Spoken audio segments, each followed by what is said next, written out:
வணக்கம் மாணவர்களே. இன்று நாம் திண்ம பொருள்கள் வெப்பத்தால் விரிவடைதல் பற்றி படிக்க போகிறோம். இப்போது நம்மளுடைய பேனா மூடியை திறக்க முடியலை அப்படின்னா என்ன செய்வோம்? கொஞ்ச நேரம் அதை வெப்பப்படுத்துவோம். வெப்பப்படுத்தும் போது லேசாக சூடுபடுத்துவோம் அந்த மூடியை. அப்போ எளிதாக அது திறக்க வரும்.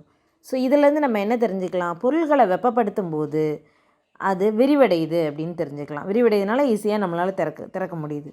ஒரு பொருளை வெப்பப்படுத்தும் போது அது விரிவடைகிறது தான் அப்பொருளின் வெப்ப விரிவடைதல் அப்படின்னு சொல்கிறாங்க. இந்த வெப்ப விரிவடைதல் 2 வகைப்படும். அதாவது வெப்பத்தினால பொருளோட நீளத்தில் ஏற்படும் அதிகரிப்புக்கு பேர் நீள்விரிவு.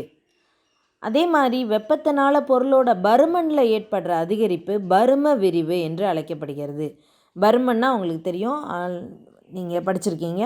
ஒரு பொருளோட நீளம், அகலம் மற்றும் உயரம் ஆகியவற்றை பெருக்கும்போது கிடைக்கக்கூடிய பருமன் அளவு தான் அதனுடைய பருமன்னு சொல்லுவோம். இப்போ பருமனில் விரிவடைகிறது, அதனுடைய நீளம், அகலம், உயரம் எல்லாத்துலேயுமே விரிவடைகிறது தான் பரும விரிவு அப்படின்னு சொல்கிறோம்.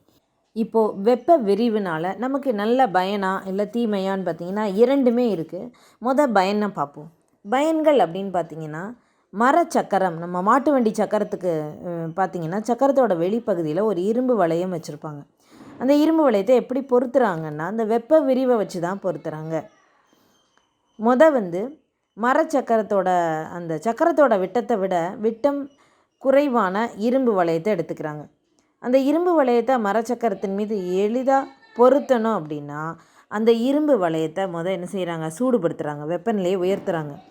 அப்போது அந்த இரும்பு வளையம் விரிவடையுது. இப்போ எளிதாக அந்த மரச்சக்கரத்தின் மேலே அந்த இரும்பு வளையத்தை பொருத்திடுறாங்க. இன்னொன்று பார்த்திங்கன்னா கடையாணி, அதாவது ரிவட்டிங் அப்படின்னு சொல்லுவாங்க. ரிவட் அடிக்கிறதுன்னு சொல்லுவாங்கள்ல அது. அதாவது 2 உலோகத்தகடுகளை இணைக்கிறது. அந்த உலோகத்தகடை நம்ம இணைக்கணும் அப்படின்னா சாதாரணமாக பண்ண முடியாது. அதுக்கு இந்த கடையாணின்னு சொல்லுவாங்க. ரிவட்டை வச்சு தான் இணைக்க முடியும்.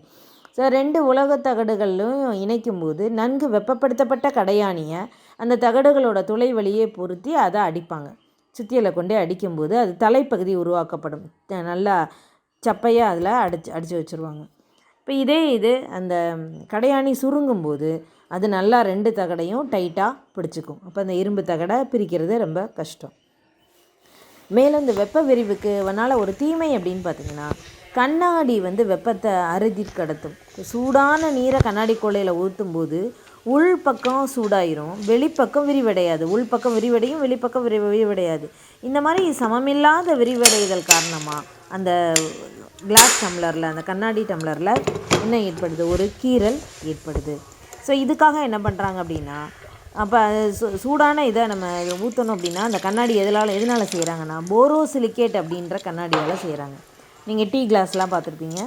அந்த கண்ணாடி எல்லாமே போரோசிலிகேட் அப்படின்ற கண்ணாடி, ஃபைராக்ஸ் கண்ணாடின்னு சொல்லுவாங்க. அதனால் உருவாக்கப்பட்டது. ஸோ இது வெப்ப விரிவடைதலோட ஒரு தீமை அப்படின்னு வச்சுக்கலாம். இன்னொன்று மின்சார கம்பிகள். நம்மளுடைய வீட்டோட மின் இணைப்பு நம்ம தெருவில் இருக்கக்கூடிய ஒரு போஸ்ட்டில் இருக்கக்கூடிய மின் கம்பத்தோட இணைப்போடு இணைக்கப்பட்டிருக்கும்.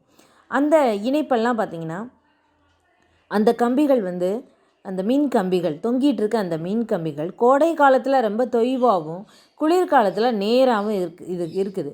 இதுக்கு காரணம் வெப்பம் அதிகமாக இருக்கும்போது உலோகம் விரிவடையுது, குளிர்காலங்களில் சுருங்குது உலோகங்கள். இதனால தான் அப்படி இருக்குது. அதனால் மின்சார கம்பியை எப்பயுமே கொஞ்சம் தொய்வாக தான் பொருத்துவாங்க. ஸோ இன்றைக்கி வகுப்பில் நம்ம என்னெல்லாம் பார்த்தோம்? வெப்ப விரிவுனா என்ன, அந்த விரிவோட என்னென்ன பயன்கள், அதனுடைய தீமைகள் என்ன, அதை எப்படி நம்ம சரி பண்ணுறோம் வாழ்க்கையில், அதெல்லாம் பார்த்தோம். மீண்டும் அடுத்த வகுப்பில் சந்திக்கலாம். நன்றி மாணவர்களே.